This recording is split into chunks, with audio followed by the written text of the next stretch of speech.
My name is Ariel Dockstetter-Miller, and I met Dr. Oob when I went to a compounding pharmacy to get some ulcer medication that I had been prescribed. And the pharmacist was hesitant to refill it because he said it's not a medication that's intended to be on long term. And so he said, rather than refill this, we started talking, and he said, I have an idea for you if you're open to it. And he said, we have this doctor that's working out of our pharmacy who practices integrative medicine, and he can help you put all these pieces together and help you look at why you got an ulcer in the first place and cure it at the base level, rather than keep taking this medication that's not, it doesn't serve you to keep taking it long term. So I called Dr. Oob that morning and made an appointment. It was pretty extraordinary. I'd been seeing specialists and had gone through, I'd been in the emergency room 3 times. I'd seen a cardiologist, I'd seen a gastroenterologist, and I knew I was being diagnosed with things that I didn't have. I didn't really feel like anybody knew what was going on, and they kept prescribing me things like steroids that I know aren't great to take, especially if you don't need them. And so I was pretty frustrated, and I felt like no one was taking the time to figure out what was really going on. And my first appointment with Dr. Oob was 2.5 hours. And I left and I got in my car and I started sobbing because I felt like the first time a medical professional really sat down with me and looked from top to bottom at what was going on and what my symptoms were. And then he ordered a really large panel of blood work so we could look at what was going on in my body. And my second appointment was also 2.5 hours. So my first 2 appointments, I spent a total of 5 hours with him, going top to bottom what was going on in my system, why I was having the symptoms I was having, and creating a plan of how we could move forward from there. And it was the first time I was feeling so bad physically. It was the first time I felt hopeful and I felt valued and listened to, and that someone was taking me seriously and not telling me that I just, I'm a fairly intelligent person. I knew I wasn't making this stuff up, and he believed me and, didn't think it was all in my head. And I just felt like I was going to be able to get my quality of life back. But there was a period when I was when we had young children that I wasn't working, and we had just these, huge medical bills because of my not knowing what was wrong and winding up in the emergency room or, specialists trying to figure out what was going on. Like last year, we spent $40,000 in medical expenses trying to figure out what was going on. Really? With me, yep. And then what was the result of that $40,000 in spending? Well, it was a misdiagnosis. I mean, it was all, no one knew what was going on. I mean, I was diagnosed with Bell's palsy, which I didn't have. I was diagnosed as, I did have an ulcer, which we fixed, but when I went to refill the prescription, the pharmacist wouldn't refill it because he said, this is not a medicine you're meant to be on long term. You've got to fix why you got the ulcer in the first place. But nobody, I was feeling bad and kept getting worse and worse, and nobody could quite figure out. I kept being sent to different specialists trying to figure out what was going on, and nobody could really figure out what was going on until I came here. And so the $40,000, was that money wasted? Well, I mean, it was part of my journey, but there was no resolution. I mean, I still didn't know what was, at the end of that $40,000, I still didn't know what was wrong with me, and I was getting worse. Did you have money to spend? No. I mean, we canceled our vacation. We made a lot of really major sacrifices of things that we had planned to do because of having had to spend that money on my health care. Did you feel? I was pissed. Yeah? Yeah. Really? Because, I mean, I was being asked to have these medical tests that were very expensive, and then I go to this one specialist and he's like, this is all in your head. And I was pissed because I said, I'm telling you, there is something wrong with me. And he didn't buy it. And so, and I did have, he said I didn't have an ulcer. And I did have an ulcer, and I went to a cardiologist because he said I was having a heart problem. And she said, you do have an ulcer, and I'm going to treat you for your ulcer. The heart doctor treated me for my ulcer because the gastroenterologist told me I was full of crap. I mean, and it was, each of these appointments was expensive. I had a $9,000 MRI. Insurance covered part of it, but it didn't cover all of it. And so it was just, these things stacking up that nobody could tell me why I was getting sick in the first place. So in the emergency room, when he diagnosed me with this facial, where your skin sags, the next doctor I went to said, you don't have that, you don't have Bell's palsy. And the first doctor had put me on steroids, and the second doctor said, steroids are terrible, go off them immediately, you don't want to be on steroids, the side effects are terrible. And so I just thought, what do you do when you're going to these medical professionals and they're contradicting each other, saying, oh no, that one was wrong, you need to do this. Like, I just was spinning. And so that's when I said to my husband, I need someone who will take a step back with me and look at this whole, help me see the whole picture here. Because I'm just getting these snapshots of these individual areas, but I can't tell what's going on fundamentally in this whole picture. Yeah. And so that's what my first 2 appointments with Dr. Oob, I was with him 5 hours. And he took 5 hours to go through, over 2 appointments, all of my blood work, all of my symptoms to figure out why I was having them in the first place. It changed my whole entire life. And I left those appointments feeling like, oh my God, somebody's listening to me. I mean, it was so validating, just having someone say, I believe you, and I don't think you're full of crap, and I'm going to take what you're saying, and we're going to act on it, and we're going to figure out what's going on, at the base level, so you're having all of these symptoms higher up the chain. Does that, yeah. And yeah. So it changed my whole life. And I've been sick, I've had digestive issues since I was a baby, my whole life. Really? Since I was 2. And for the first time, I'm eating and not feeling bad, and I'm 46. So it's been a long journey. That was a lot of years spent in pain. On the floor, in the fetal position. Yeah. Honeymoon, out with the children. I mean, I was laying on the floor once of Target, and I said to my children, don't touch me, because I'm just trying not to throw up. I mean, yeah, yeah. You can remember it? Yeah, yeah. You can remember the feeling? Yep. I mean, I remember being in the car with my kids, racing home after going out to eat with them, because I knew I was going to be sick. And I didn't know what I would do if I got sick on the highway with my kids in the back seat. I was by myself. So I remember racing home. I was trying to beat vomiting. I was trying to get home before I started vomiting. So I knew my kids would be okay. Versus being on the side of the road while I was, in the car while I was having a vomiting episode. Ariel, did you ever feel guilty? I felt...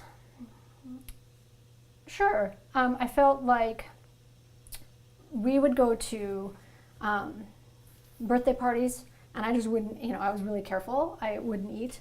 But if we did go somewhere and I ate, and if we were with a group of people and we went out to eat, and then everybody was going somewhere else after, when my kids were little, I had to send them on without me, with the rest of the group, or they had to stay with me.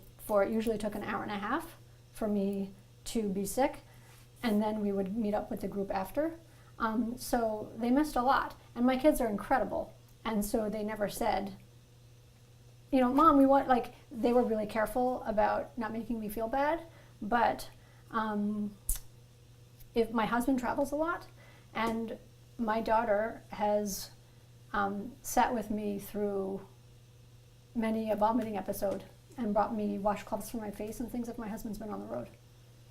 Yeah, and so I think for that, what kid wants to take care of their parent? So I try to be really careful of that, but sometimes when I'm really having a digestive episode and I'm sick or I'm having a reaction to something I ate, I just have to have help, I can't help it. And so I've had to get her out of bed before. And you felt guilty And about I that, felt haven't guilty. you? Yeah, yeah. So yeah, there is guilt there. Yeah.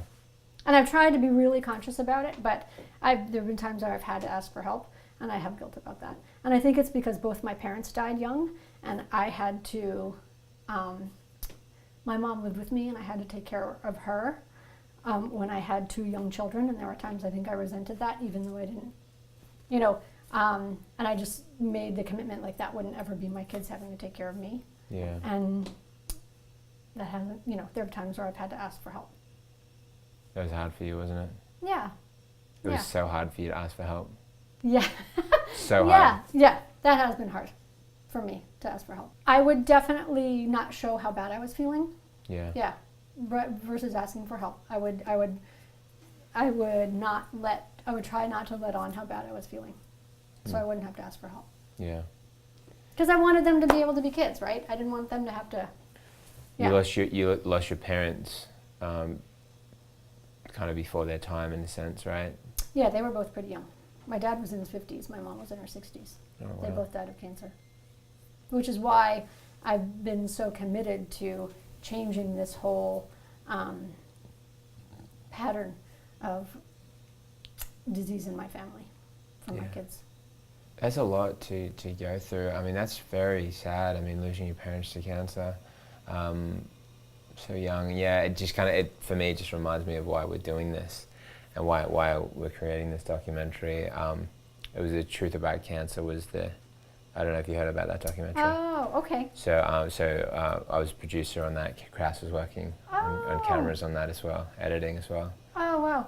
Yeah, well, it's been, I grew up now, this is my hypothesis. This is not scientifically proven. But I grew up in New Hampshire in an apple orchard. And when I was a teenager, I was paying attention to what was going on in our neighborhood. Now I lived on a short street, but every single woman on our street, 30s or over, had breast cancer. Every single one, including my mother. And we had a very well-known surgeon that lived probably 3/4 of a mile away. And when my mom was diagnosed, he was the one who did her mastectomy. He did her surgery. And I said to him, do you drink your water? And he said, no. And he said, I don't let my family cook with it. I don't drink it. They don't drink it. And I said, why? What is your reasoning? Because I was putting this together in the back of my mind. And he said, we live in this apple orchard where they've been spraying for years and years and years and years and years. And he said, where do all those pesticides go? They go down into the water table. And we all had wells. And he said, there's no way that those pesticides aren't getting into the water. And so he said, my family cooks with bottled water. And so I started doing my own research, and I started learning about water. I started learning about the hormones in the meat that we eat, the bovine growth hormones. Like I just started doing a lot of research myself and learning about I was talking to my mom's oncologist, and he said, you're now in the highest risk group for breast cancer. And so he said, because my mom got it before she went through menopause, so he said, you're going to have to be very proactive about your health. And he said, don't eat meat with hormones in it, don't smoke. Like he started, and he said, I do think these things have an impact. And so I just became proactive. That all happened when I was 18, kind of from a young age, and started doing my research. But I had a lot of sensitivities myself so I was doing a lot of research about how not to get cancer, but I didn't understand my own digestive issues, and was living with a chronic, with eczema, really, really, really severe eczema, and which was because of your gut, wasn't it? Yeah, yes. I mean, and Dr. Oob was the first doctor who said you can live eczema free. I mean, I told him, I got in my car and started sobbing after that appointment because I can't drink alcohol and without getting really, really sick, and like going out and having a glass of wine with my husband. I have this eczema that I've been dealing with my whole entire life. I wasn't able to eat without getting sick after. My whole life, I mean, from the time I was a little kid. And so just these normal things that people participate in. What's happened to the eczema now? Oh, it's much, much, much better. I still have, I mean, it's getting better. I still have it a little bit, but I can do the dishes. I can type on I used to have to wear socks on my hands or gloves all the time. My husband and I had this ritual where he would put socks or gloves, like I'd put this stuff on my hands and then he'd put gloves or socks on my hands so I wouldn't scratch them open while I slept. And I'm sleeping without socks on my hands. So I can work on I mean, it used to be like hard even just typing on my computer if I had open sores on my hands because I always had this oily stuff on my hands. So they would crack and bleed. That would muck up my computer keyboard. So just things like, my eczema is much, much better. And sounds like it's like percentage-wise, what would you put the number 70% better. Wow, that's a lot. Yeah. And did you find that it's staying there, or do you find that it's getting better each day? It's getting better each day. Really? Yeah. So do you think it's going to get to... I do. Yes, I do think. I think in the next year or two, I'm going to wake up and I'll have no more eczema. Wow. Yeah. Now, what about your gut?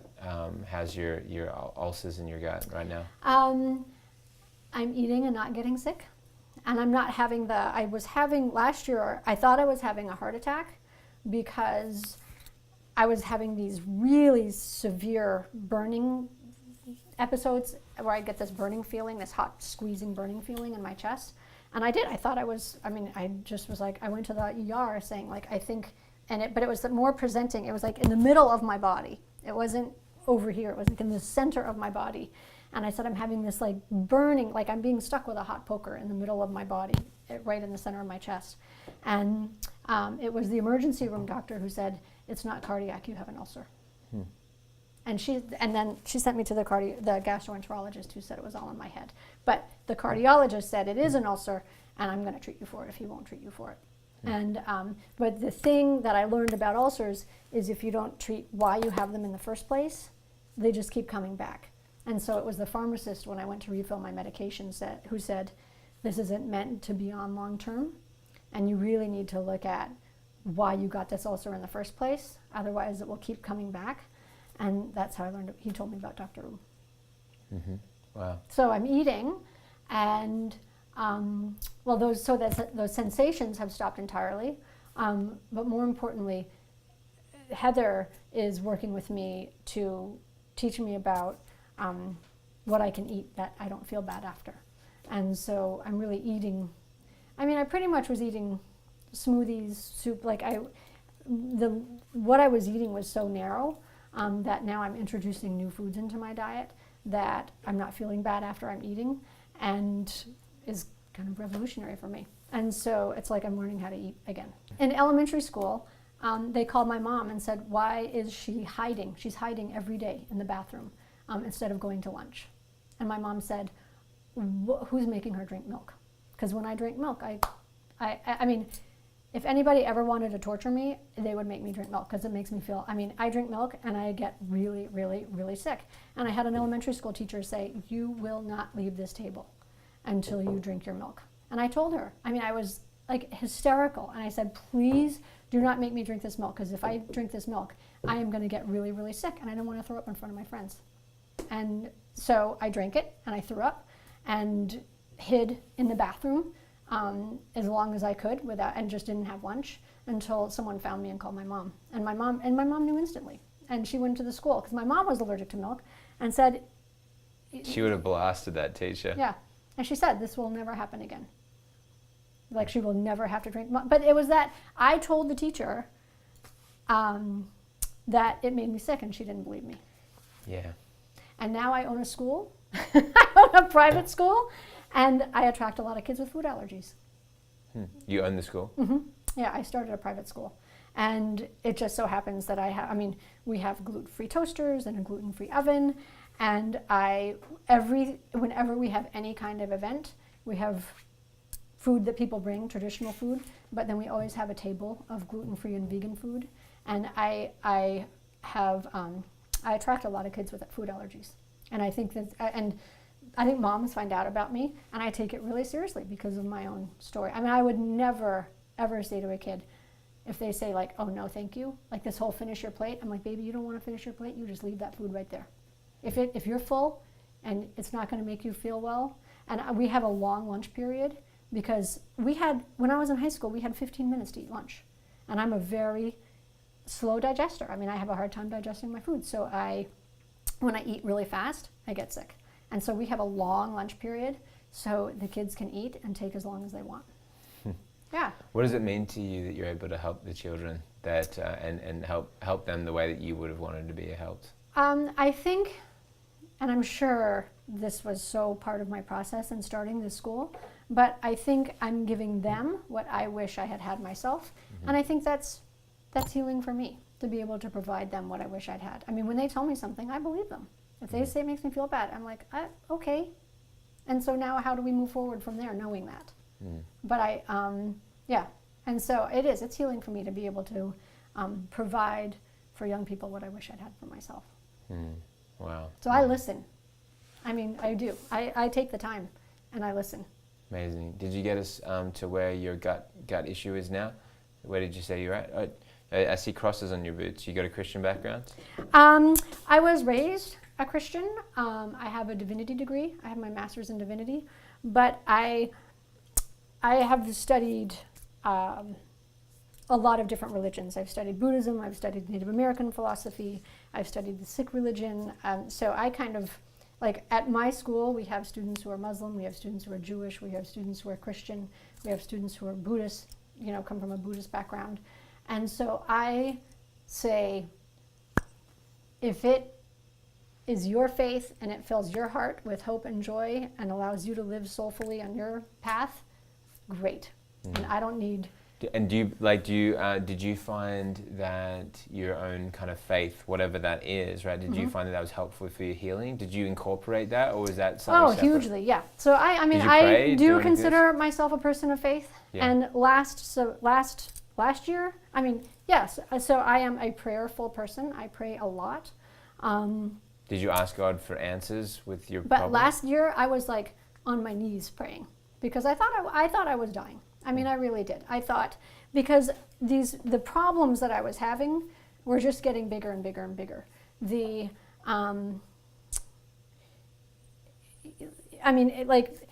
don't remember being in the hospital as a kid ever, but if you looked at my medical bills over the last few years, the hospital visits were becoming more regular. These violent vomiting episodes. I felt like the allergies, like what I was able to eat, was becoming less and less and less. I couldn't feel half my face, half my tongue, my ear, my scalp. Like parts of my body were going numb. I was getting these sensations, internally. I wasn't able to sleep at night. I was in a meeting, and I have a lot of meetings, and I was talking with this very interesting man, and I felt like someone was pumping, like there was a fog machine in my brain. I felt like someone was pumping fog into my brain. And I was looking at him, and I said to him, I'm sorry, I just have to stop this meeting because I can't hold what you're saying. Like, I can't be conscious and present with you because there's something going on with my brain. I was like, I can't focus. I can't retain what you're saying. And I went home and said to my husband, I was like, there's something really, really, really wrong with me. And when I was going to these specialists, and you need to be on the steroids, and which I know for me is not a good thing. You need to be I was getting prescribed drugs that I knew weren't going to fix the problem. And I had a nurse bring me something and said, the doctor wants you to take this. And I said, no, I'm not going to take it. And she said, you have to take it. And I said, no, I'm not going to take it, because I don't believe he knows what's wrong with me, and I think he's giving me these drugs just to appease himself, so he feels better. But I don't feel better because I'm not at all confident he actually knows what's going on and why I'm not feeling well and why I'm here. And she was like, she couldn't believe it. I blew her mind that I wasn't going to take, before I left the hospital, what this doctor told me to take. But I told my husband, he didn't figure out what's going on. Mm-hmm. And so I'm not going to take it. And so, yeah, so last year I prayed. I prayed to find a way to figure out what was going on at the base level so I could heal it. And I'm a really good manifester. And I prayed and said, okay, I need someone who can help me figure out what's going on at this base level so I can heal from the ground up. Do you believe that God heard your prayer? I do. Yeah? Oh, I know it. Because I'm here and I can eat and I don't get sick. I'm 46 years old. I'm 47 next month. For the first time in my life, I can eat and not get sick. Really? Yeah. My eczema is better. These things I've struggled with. I can go out to dinner and have a cocktail with my husband and not feel like I'm going to die the next day. Yeah. Yeah. And so, literally, like, I'm able to go out with my children and my husband and go see dinner and then go see a movie. Or able to go see a dinner and then go to a party where I don't have to be on the floor for an hour and a half and then get up and go.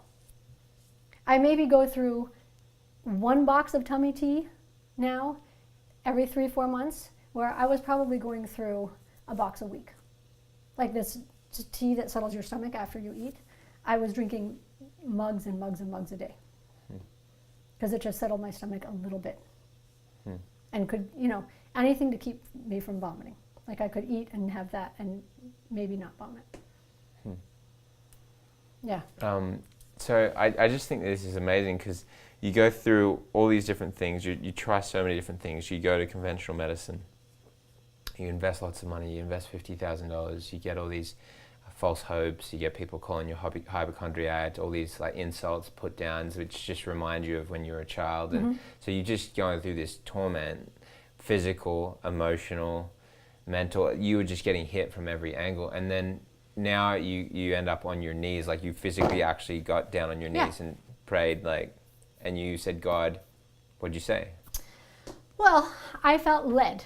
I will say that I was led to Dr. Ub. And this... Well, what was the words that came out of your mouth, like, if you could recall? Because I think that somebody who's like, if they're in that point, like, I mean, they could ask God, right? I mean, well, what okay, did you do? How did you ask it? This is what I believe. I believe that I have a pretty extraordinary life, and miraculous things happen to me often. And I have had people say to me, how do you attract these kinds of miracles? How do you live in this miraculous state?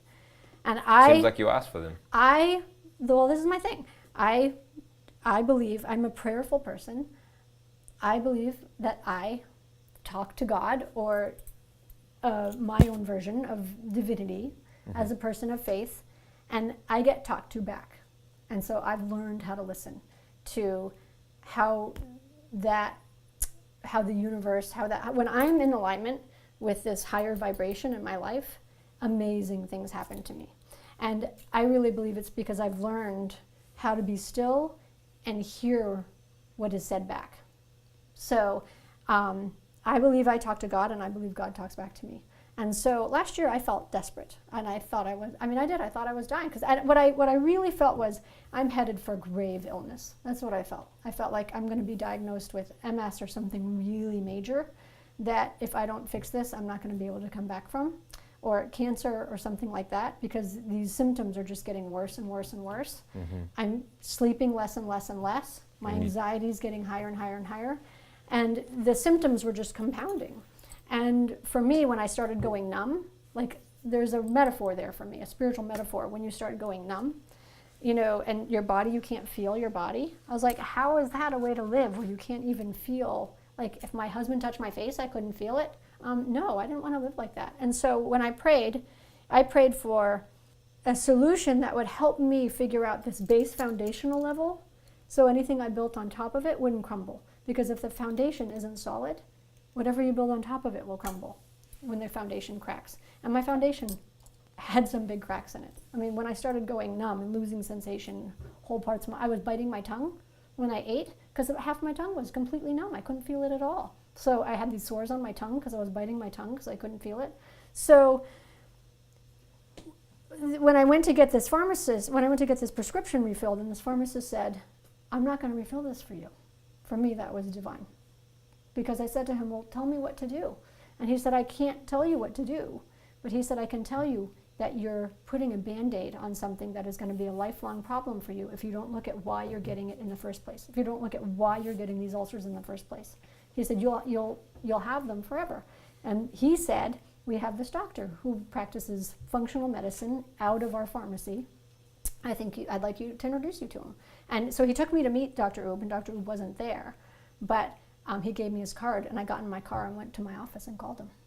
I called him that day and set up an appointment for 2 weeks later. And the shift for me was that he said, I believe you. I mean, He said, I don't think you're making this up. And he said, I believe you, and we're going to get to the bottom of it. And that appointment was 2.5 hours. My next appointment was 2.5 hours after he got my blood work back. And I said to my husband, like, my God, he's going to take the time to help me figure out what's going on so I can fix it. But he was the first doctor who said, you know, I believe you, and we can do something about this. And I got in my car and I sobbed. I sobbed because that's grace for me. Having someone say, in my school, you know, it may not be a perfect place, but those kids are seen. Every student feels deeply seen. And Dr. Oob made me feel seen. And I don't think anybody wants more than that. I think people fundamentally, their biggest desire is to be seen. And in the medical field, I think that's hard. My mom was dying of cancer, and her doctor would spend 15 minutes with her an appointment. I mean, I was losing my, you know, and I, you know, how can you treat somebody or know how to support somebody through their dying process when you spend 15 minutes with them? And so to have someone say, we're going to take as long as it takes. So now I'm seeing Dr. Oob less often, but I talk to Heather a lot. Heather's helping me learn how to eat. I have appointments with Heather. We started every week, and now we're going every couple of weeks, but I troubleshoot with her. And I told him I'm so proud I have moons on my fingernails for the first time in a long time, because Heather said, you know, you have no moons in your fingernails. Like, you have these things in your tongue, these grooves in your tongue that show me, I mean, it's very obvious you have a gut disorder. And so when I got my moons in my fingernails back, it was like, yeah. But I think I was led. And that was my prayer, is I need someone who can help me see this whole puzzle. Because when you're looking at a whole puzzle, it's a lot easier to know where the pieces go. But when you're only looking at this portion of the puzzle under a magnifying glass, you have no idea what the picture is. Mm-hmm. And that's what was happening, I was just getting these glimpses of this one area of the puzzle, my heart, or my GI tract, or my skin. The dermatologist trying to give me these topical steroidal ointments to treat my eczema. You can't stay on those long term because it's bad for your skin. And so I just needed someone to help me put the whole thing together.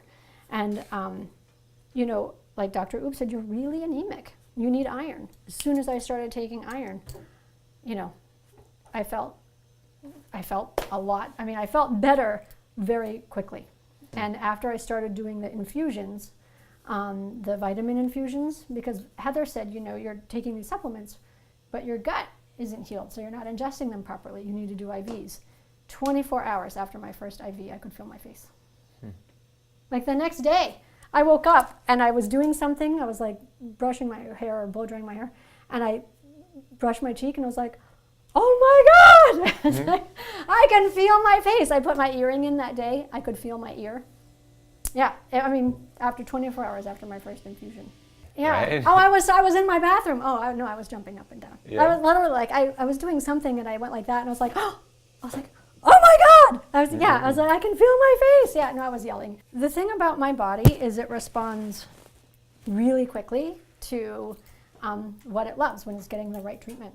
And so I responded really dramatically and really quickly when I was being given the right stuff, the right supplements, the right IVs, the right, and so now I feel incredible. I'm just so grateful. That's amazing. I think women especially, and I've read about this, I've gone on these groups online where women are being told, it's all in your head, you know, oh, you have adrenal fatigue and we need to treat your adrenal fatigue. And Dr. Oob said, you do have adrenal fatigue. But it's like, why do I have adrenal fatigue? He said, I want to look at why your adrenals are off. And there's a reason for that medically that we can fix. But I just feel like these autoimmune disorders, I've read that it's primarily with women. And I think a lot of middle-aged women, when your hormones start changing, a lot of these things come up.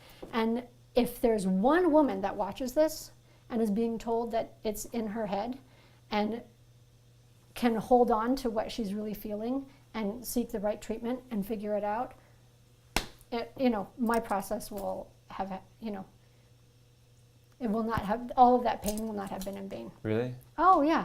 I mean, if someone can, I felt bad and there was a reason for it, and now I feel incredible. And I want women to trust themselves, and if there's a medical professional that is telling them, or they're seeing a whole bunch of different specialists, And it's not getting underneath why they're sick in the first place, because the specialists don't talk to each other. So I was going from specialist to specialist to specialist, and they were telling me contradictory things. And I said to my husband, I'm feeling schizophrenic because they're telling me completely different things and I don't know who to believe.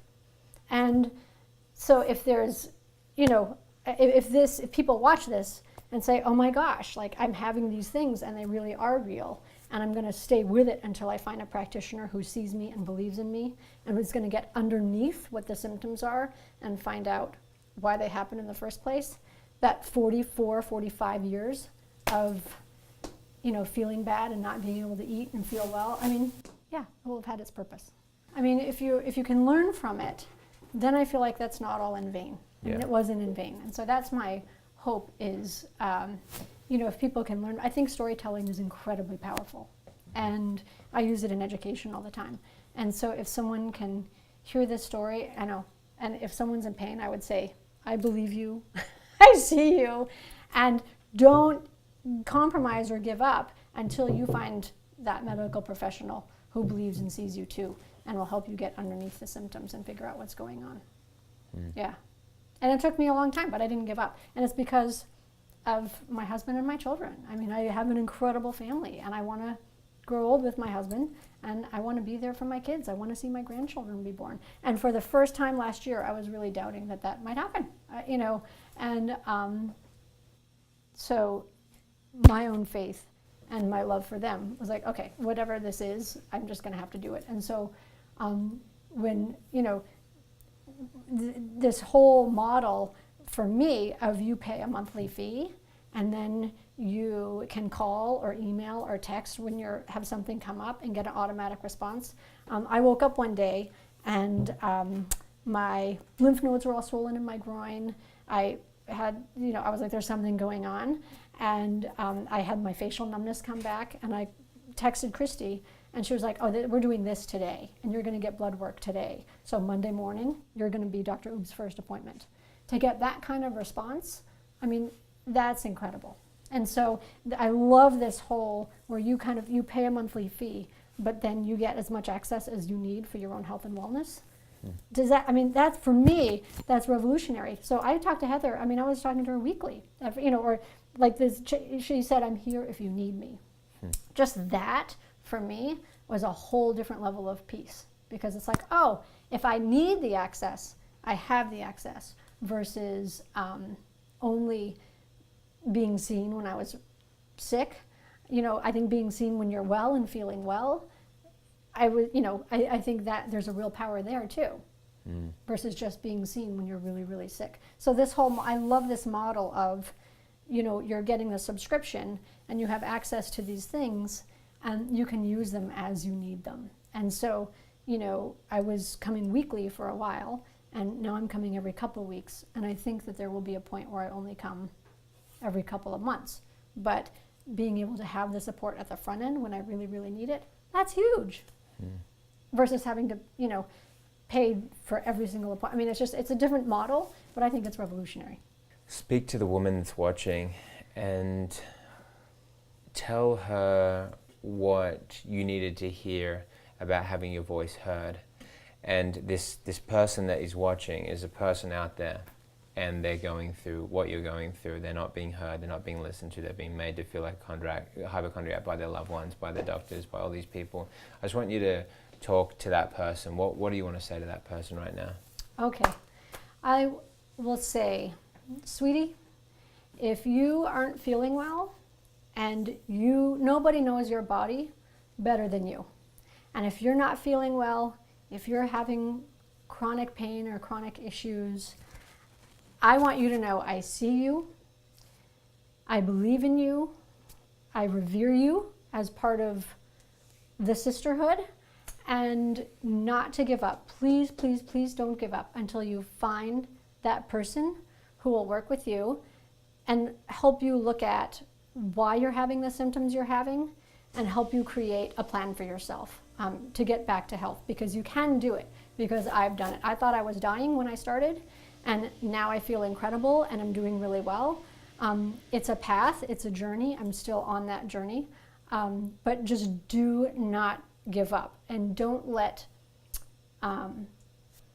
I think the medical profession, because they're often revered as really high positions of authority, I think we're taught to believe whatever they say.